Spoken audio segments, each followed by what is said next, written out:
दोस्तों, जैसा कि आप सब जानते हैं कि सीपीएन माओवादी सेंटर के अध्यक्ष पुष्प कमल दहल उर्फ प्रचंड तीसरी बार नेपाल के प्रधानमंत्री नियुक्त हो चुके हैं। जी हां दोस्तों, राष्ट्रपति विद्या देवी भंडारी ने रविवार को पुष्प कमल दहल उर्फ प्रचंड को नेपाल का नया प्रधानमंत्री नियुक्त कर दिया है।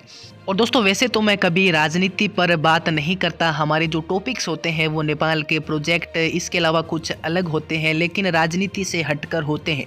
लेकिन दोस्तों, क्या आपने कभी नोटिस किया है कि जब नेपाल की कांग्रेस पार्टी से जब शेर बहादुर देउबा नेपाल की सत्ता में होते हैं, जब वो प्रधानमंत्री पद पर होते हैं या फिर वो प्रधानमंत्री बनते हैं तो इंडिया इससे काफ़ी खुश होता है। और इसके विपरीत जब केपी शर्मा ओली प्रधानमंत्री का पद संभालते हैं तो इंडिया इतना खुश नहीं होता। क्या आप दोस्तों जानते हैं ऐसा क्यों है?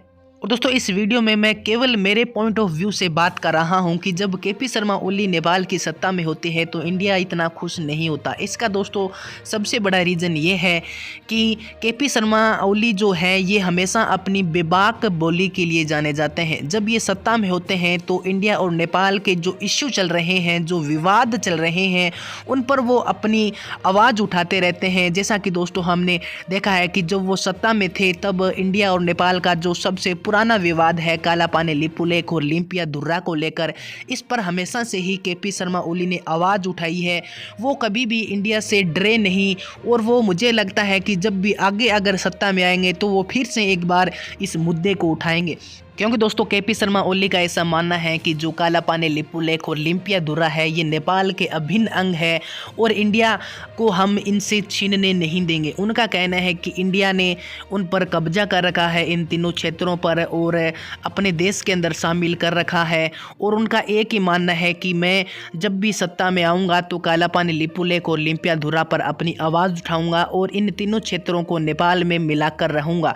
वो दोस्तों अपने मुद्दे को लेकर, अपनी बातों को लेकर कभी भी इंडिया से डरे नहीं और वो हमेशा से ही इंडिया को टक्कर देते आए हैं।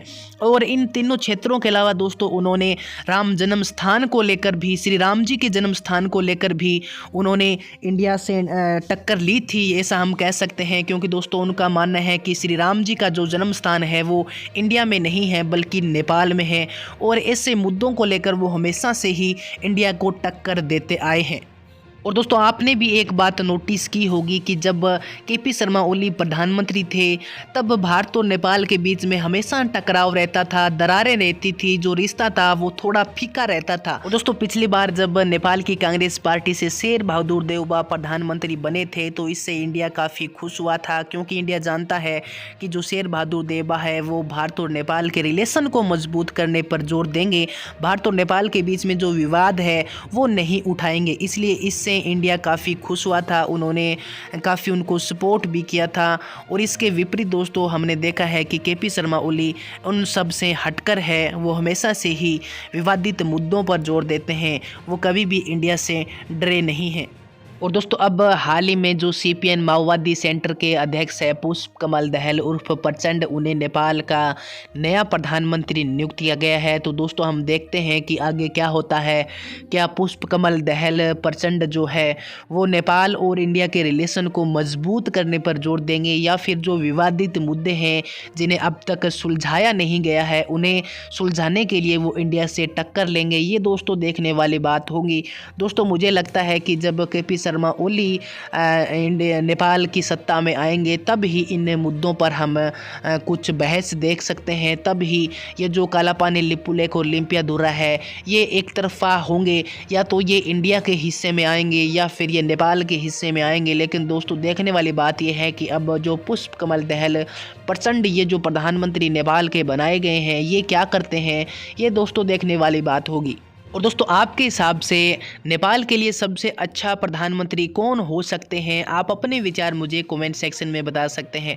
दोस्तों मैं ये 3 नाम आपको बता रहा हूँ। पहले हैं केपी शर्मा ओली, दूसरे हैं नेपाल की कांग्रेस पार्टी से शेर बहादुर देउबा, और तीसरे सीपीएन माओवादी सेंटर से पुष्प कमल दहल उर्फ प्रचंड।